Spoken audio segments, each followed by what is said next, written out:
A estrada continuava inclinada para baixo. Enquanto continuávamos nosso caminho, cercados por margens de rosas e outras flores, percebi que os meninos do oratório e muitos outros que não conhecia, estavam me seguindo. De alguma forma, encontrei-me no meio deles. Enquanto eu estava olhando para eles, eu notei que às vezes um, às vezes outro, caíam no chão, e eram instantaneamente arrastados por uma força invisível para uma queda assustadora, distantemente visível, que se inclinava para uma fornalha. O que faz cair esses meninos? Perguntei ao meu companheiro. Veja mais de perto, ele respondeu. Eu o fiz. As armadilhas estavam em todo lugar, algumas perto do chão, outras ao nível dos olhos, mas todas bem escondidas. Ignorando seu perigo, muitos garotos foram pegos e tropeçaram, eles se esparramavam pelo chão, pernas ao ar. Então, quando eles conseguiam voltar a ficar de pé, eles corriam de cabeça baixa pelo caminho em direção ao abismo. Alguns ficaram presos pela cabeça, outros pelo pescoço, mão, braços, pernas ou lados e foram puxados para baixo instantaneamente. As armadilhas terrestres, bem como as teias de aranhas e quase invisíveis, pareciam muito frágeis e inofensivas. Ainda assim, para minha surpresa, todos os garotos que foram pegos, caíram ao chão. Percebendo meu espanto, o guia observou: você sabe o que é isso? Apenas uma fibra transparente, respondi. Nada, disse ele, simplesmente respeito humano. Ao ver que muitos meninos estavam sendo pegos nessas armadilhas, perguntei: por que tantos são pegos? Quem os puxa? Vá mais perto e você verá, ele me disse. Segui seu conselho, mas não vi nada de peculiar. Olhe mais perto, ele insistiu. Peguei uma das armadilhas e puxei. Eu imediatamente senti alguma resistência. Eu puxei mais forte, apenas para sentir que, ao invés de puxar o fio, eu estava sendo puxado para baixo. Não resisti, e logo me encontrei na boca de uma caverna assustadora. Parei. Não queria me aventurar naquela caverna profunda, e novamente comecei a puxar o fio para mim. Ele cedeu um pouco, mas apenas depois de um grande esforço da minha parte.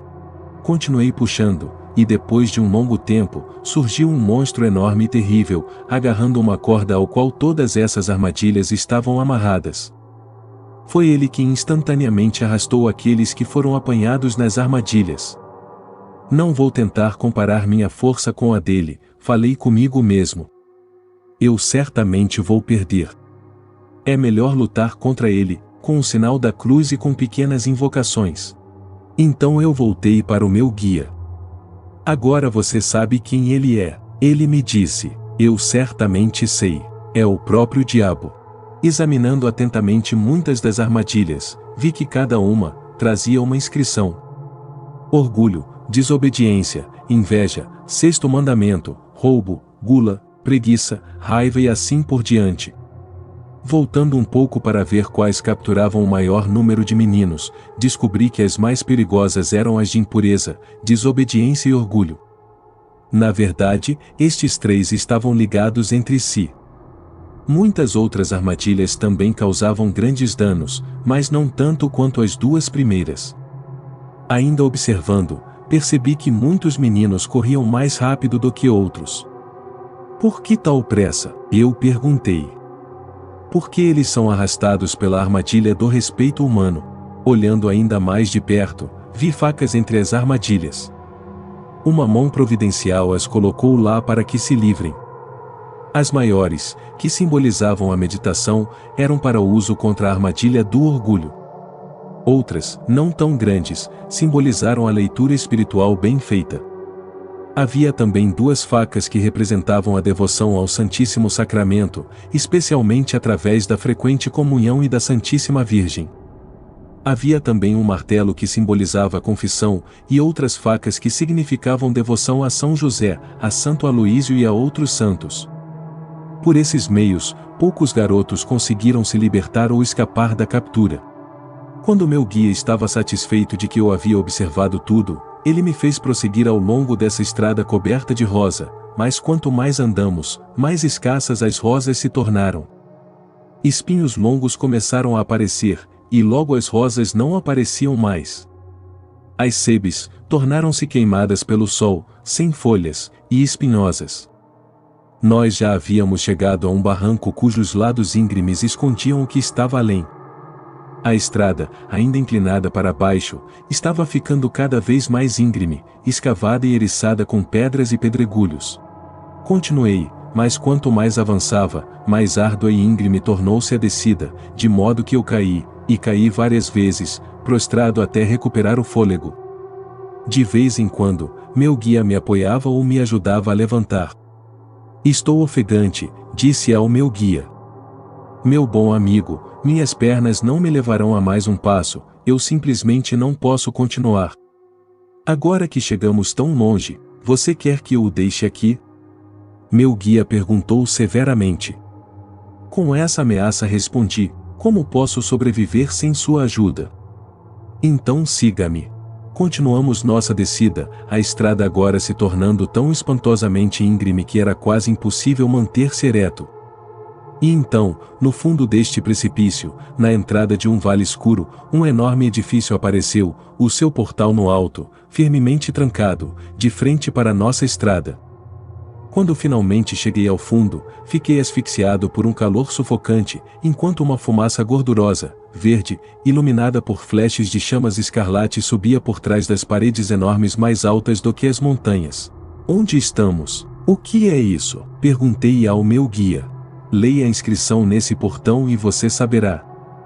Eu olhei para cima e li estas palavras, o lugar sem renúncia. Eu percebi que estávamos no portão do inferno. O guia me mostrou todo este horrível lugar. Em distâncias regulares os portais de bronze, como o primeiro, divisavam as descidas. Em cada um, existia uma inscrição como, malditos, apartem-se de mim para o fogo eterno, preparado para o diabo e os seus anjos. De repente, o guia virou-se para mim. Chateado e assustado, ele me fez sinal para me afastar. Veja, ele disse. Olhei para cima assustado, e vi ao longe alguém correndo pelo caminho a uma velocidade incontrolável. Fiquei de olho nele, tentando identificá-lo, e quando ele se aproximou, eu o reconheci como um dos meus meninos. Seu cabelo desgrenhado estava em parte de pé na cabeça, e parcialmente jogado de volta pelo vento. Seus braços estavam estendidos como se estivesse nadando na tentativa de não se afogar. Ele queria parar, mas não podia. Atravessando as pedras salientes ele continuou caindo ainda mais rápido. Vamos ajudá-lo, vamos detê-lo, eu gritei, estendendo minhas mãos em um esforço vago para restringi-lo. Deixe-o em paz, respondeu o guia. Por quê? Você não sabe o quão terrível é a vingança de Deus. Você acha que pode conter alguém que está fugindo de sua justa ira? Enquanto isso, o jovem havia virado o olhar para trás, na tentativa de ver se a ira de Deus continuava perseguindo-o. No momento seguinte, caiu no fundo do barranco, e caiu contra o portal de bronze, como se não encontrasse um refúgio melhor em sua fuga. Por que ele estava olhando para trás com tanto medo? Eu perguntei. Porque a ira de Deus atravessará os portões do inferno, para alcançá-lo e atormentá-lo, mesmo no meio do fogo.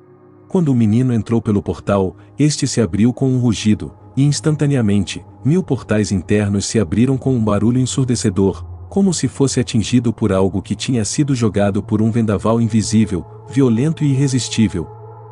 À medida que essas portas de bronze, uma atrás da outra, embora a uma distância considerável uma da outra, permaneciam momentaneamente abertas, eu vi ao longe na distância, algo como portas de fornalha lançando bolas de fogo no momento em que o jovem se precipitava.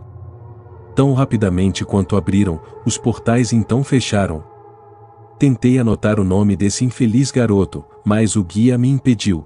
Mais à frente, numa espécie de caverna, fui alguns passos para a frente e vi que muitos desses pobres infelizes se espancavam furiosamente como cães loucos. Outros estavam arranhando seus próprios rostos e mãos, arrancando sua própria carne e a jogando com toda a violência. Naquele momento, todo o teto da caverna tornou-se tão transparente como o cristal, e revelou um pedaço do céu, e seus companheiros radiantes e seguros por toda a eternidade.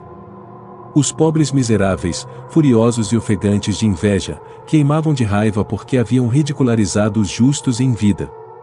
Depois de ter presenciado vários horrores, meu guia me disse: agora que você viu o que os outros sofrem, você também deve experimentar um toque do inferno. Não, não, gritei aterrorizado. Ele insistiu, mas eu continuei recusando. Não tenha medo, ele me disse, apenas tente. Toque nesta parede. Não consegui reunir coragem suficiente e tentei fugir, mas ele me segurou de volta. Experimente, ele insistiu. Agarrando meu braço firmemente, ele me puxou para a parede. Apenas um toque, ele ordenou, para que você possa dizer que você viu, e tocou as paredes do sofrimento eterno e que você pode entender o que o último muro deve ser como se o primeiro fosse tão insuportável. Olhe para este muro. Eu o fiz com atenção. Parecia incrivelmente grosso. Há 1000 paredes entre esta e o fogo real do inferno. Continuou meu guia. 1000 paredes as englobam, cada uma 1000 medidas grossas e igualmente distantes uma da outra. Cada medida são 1000 milhas. Esse muro, portanto, está a milhões e milhões de quilômetros do fogo real do inferno. É apenas uma borda remota de próprio inferno. Quando ele disse isso, instintivamente fui para trás, mas ele agarrou minha mão, abriu-a, e apertou-a, contra a primeira das 1000 paredes. A sensação era tão excruciante que eu acordei com um grito e me encontrei sentado na cama. Minha mão estava ardendo, e eu a continuava esfregando para aliviar a dor. Quando levantei esta manhã, notei que estava inchada. Ter minha mão pressionada contra a parede, embora apenas em um sonho, foi tão real que mais tarde, a pele da minha palma descascou. Tenha em mente que tentei não assustar-vos muito, e por isso não descrevi essas coisas com todo o seu horror quanto as vi e me impressionaram. Sabemos que Nosso Senhor sempre retratou o inferno em símbolos porque se ele o descrevesse como realmente é, não o teríamos entendido. Nenhum mortal pode compreender essas coisas. O Senhor conhece-os, e ele os revela a quem ele quiser.